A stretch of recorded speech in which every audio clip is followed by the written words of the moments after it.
కన్నులు ఎదురు పెట్టుకుని ఏదైతే వింటున్నామో, ఏదైతే చదువుతున్నామో, ఏదైతే మనకు బోధించబడుతుందో అవే మన ధ్యానాలుగా ఉంటే భక్తి చేయడం చాలా తేలిక. కానీ వాటన్నిటిని మనం మర్చిపోయి ఇక్కడే విడిచిపెట్టేసి, లేక ఈ దినంతో వాటన్నిటిని ప్రక్కన పెట్టేసి మరలా ఈ లోకం చూపించే ధ్యానాలని, లేక ఈ లోకం మనకిచ్చే కొన్ని అనుభవాలని, ఈ లోకం మన జీవితంలో కలుగు చేసే కొన్ని కార్యక్రమాలని మన కన్నులెదుట ఉంచుకుంటే గనుక ఏం మిగులుతుందో తెలుసా? నిరాశ, చింత, దిగులు, నిరుత్సాహం. ఒక 5-10 మంది ఉన్నప్పటి నుంచి నేను ఒకటే నా కన్నులెదుట ఉంచుకునేవాడిని. ఏమనంటే వాక్యం. ఒక రోజున దేవుడు ఒక వాగ్దానంగా ఆ మాటను నేను విశ్వసించేటట్టుగా చేశాడు హృదయంలో. ఆ వాక్యం ఏంటంటే, మీలో ఒంటరి అయిన వాడు 1000 మంది అవుతాడు అని. అనేక సార్లు ఆ దృశ్యాన్ని ఆత్మీయ నేత్రాలు ఎదుట ఉంచుకుంటూ ఉండేవాడిని.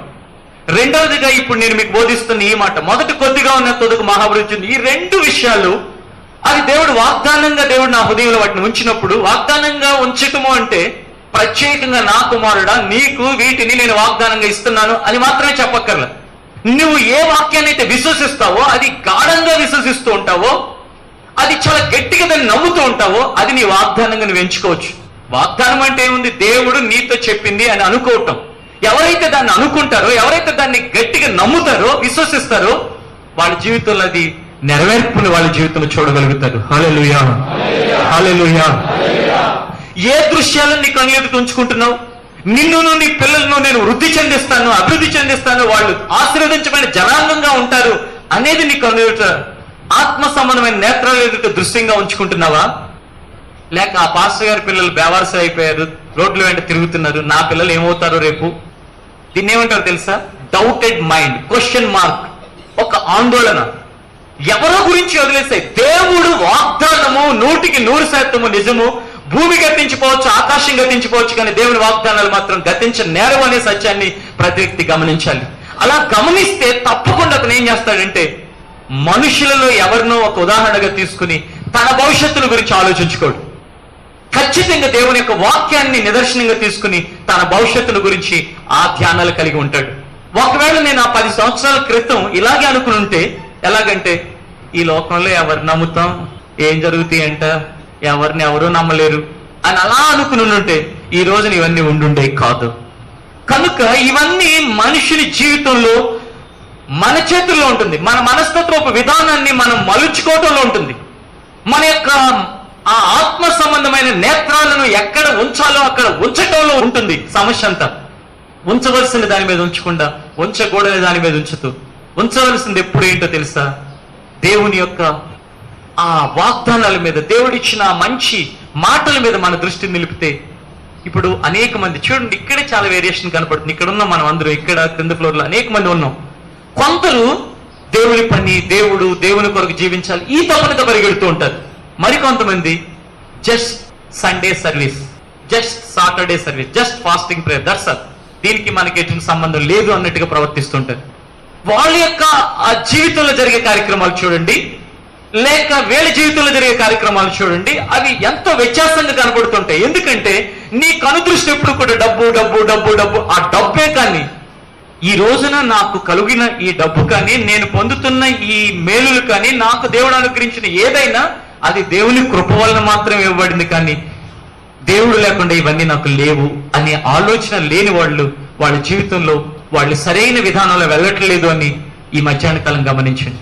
సరైన విధానము ఏదంటే, నీ కన్నులు ఎదుట దేవుని యొక్క వాక్యమైన వాగ్దానాలని ఎల్లప్పుడూ ధ్యానించుకుంటూ, కలలో అయినా మెళకువలో అయినా, ఉదయమైనా సాయంకాలమైన మధ్యాహ్నమైన మన దృష్టి అంతా, దృష్టి అంటే ఈ కన్ను దృష్టి అని కాదు, మన ఆత్మీయ నేత్రాలు, మన అంతరంగపు ఆలోచనలు, మన యొక్క ధ్యానము దేని మీద ఉండాలంటే, అందుకే బైబిల్ ఒక మాట ఉంటుంది, ఏవి రమ్యమైనవో, ఏవి ఖ్యాతి కలిగినవో, ఏవి శ్రేష్టమైన వాటి మీదే మీరు ధ్యానం ఉంచండి, వాటి మీదే మీ యొక్క ఆలోచనలను ఉంచండి అని.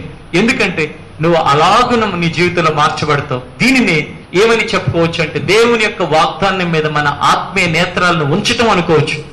అందుకే ఈ ఆరాధనలో మొదట నీ స్థితి కొద్దిగా ఉన్న తొదకు మహాభివృద్ధి చెందుతుంది అనే మాటను నీ హృదయ ధ్యానంగా ఉంచుకుని, దేవుడు ఈ పరిచర్యకు వాగ్దానంగా అనుగ్రహించాడు అంటే అది దానిలో నువ్వు కూడా పాలిభాగస్తుడివి కనుక ఆ వాగ్దాన వారసత్వాన్ని జీవితంలో పొందుతూ అంతకంతకు వర్ధిల్లుతూ, ఒకరోజు నేను చూసిన వాళ్ళు ఒకప్పుడు ఎలా ఉండేవాడు, మహాభివృద్ధి చెందాడు, దేవుడి కుటుంబాన్ని ఇలా దీవించాడు, దేవుడు ఈ యవనస్తుని ఇలా ఆశీర్వదించాడు, దేవుడు ఈ స్త్రీని లేక వీళ్ళ పిల్లల్ని ఇలా దీవించాడు, ఈ కుటుంబాన్ని చక్కగా ఇలా కట్టుకుంది ఈమె అని నిన్ను గురించి అనేకులు దేవుని మహిమపరిచే విధంగా వాక్యమై ఉన్న వాగ్దానాలను విశ్వసించి నీ జీవితంలో ముందుకు వెళ్ళు. ఈ అక్టోబర్ నెల మొదటి ఆరాధన ద్వారా నీ హృదయ ధ్యానాలని దేవుని యొక్క వాగ్దానాల మీద పెట్టుకోనమని బ్రతిమలాడుతున్నాను. ఆ వాగ్దానాలలో ఒక వాగ్దానంగా నీ స్థితి మొదట కొద్దిగా ఉన్న తుదకు మహాభివృద్ధి చెందుతుందని దాన్ని విశ్వసించినట్లుగా నీ జీవితంలో ముందుకు కొనసాగు. ఎప్పుడైతే అలా కొనసాగుతూ వెళుతూ ఉంటావో, అవే ధ్యానాలు పెట్టుకుంటూ ఉంటావో, ఆ ధ్యానాలు మనుషులకు లేక ఏం చేస్తూ ఉంటారు తెలుసా? ఎటుపోయి ఎటు వస్తుందో, నేను చచ్చిపోయినా ఉంటుందని ఈ ఫ్లాట్ కొన్నాను, నేను చచ్చిపోయినా ఉంటుందని ఈ ఇల్లు కట్టాను, నేను చచ్చిపోయినా ఉంటుందని 16 సంవత్సరాలకి పిల్లకి పెళ్లి చేశాను. కొంతమంది నా దగ్గర వచ్చి అంటూ ఉంటారు, ఏమంటారంటే, ఏమన్నా నేను బ్రతుకుతానో లేదోనండి, అమ్మాయి పెళ్లి చేసేస్తే నా భారం వదిలిపోతుంది. నేను అప్పుడు అనుకుంటాను, అసలు ఈ లేసులో నమ్మినాళ్ళేనా? నువ్వు చచ్చిపోతే మీ అమ్మాయి పెళ్లి దేవుడు చేయలేనా? నాకు తెలిసి అందరూ ఉండి పెళ్లిళ్ళు అవ్వకుండా ఉన్నాళ్ళు ఎక్కువ మంది ఉంటారు, ఎవరు లేకుండా పెళ్లిళ్ళు ఉన్నాళ్ళు తక్కువ మంది ఉంటారు. ఎందుకంటే వాళ్ళకి దేవుడు సహాయం ఉంటుంది. అందరూ ఉన్నాళ్ళకి ఉండదా అంటే ఉంటుంది, కానీ మనం దాన్ని దేవుడి ఉద్దేశం జరగనివ్వం కదా.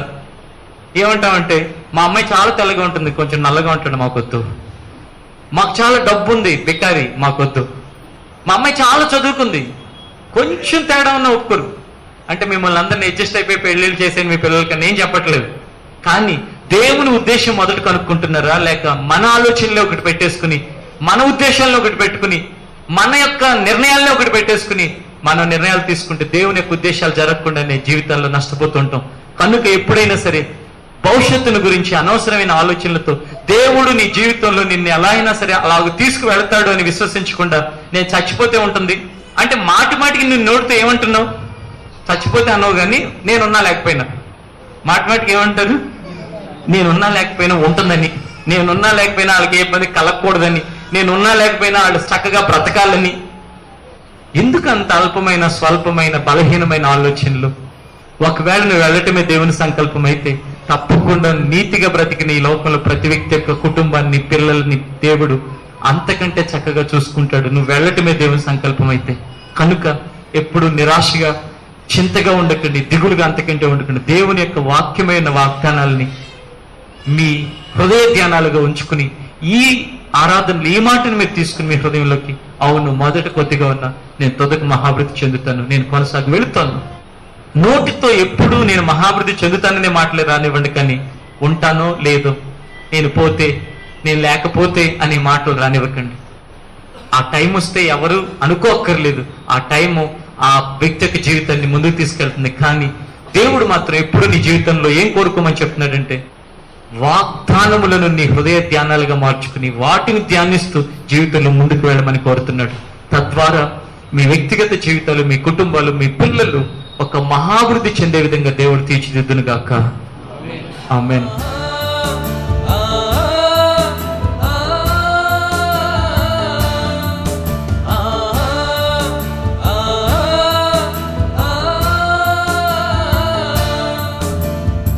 ఒక్కడినై ఒంటరినై అందరికీ దూరమై, ఒక్కడినై ఒంటరినై అందరికీ దూరమై, అనాథగా నిలచాను, రావా యేసయ్యా, నీవు రావా యేసయ్యా.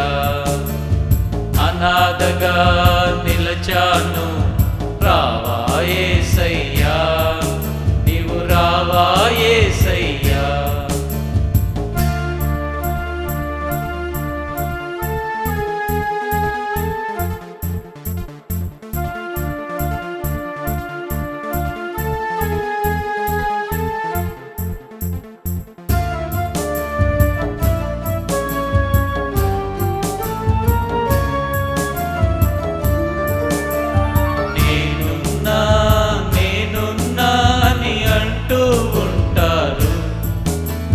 కష్టాలలో, కన్నీళ్లలో విడచిపోతారు.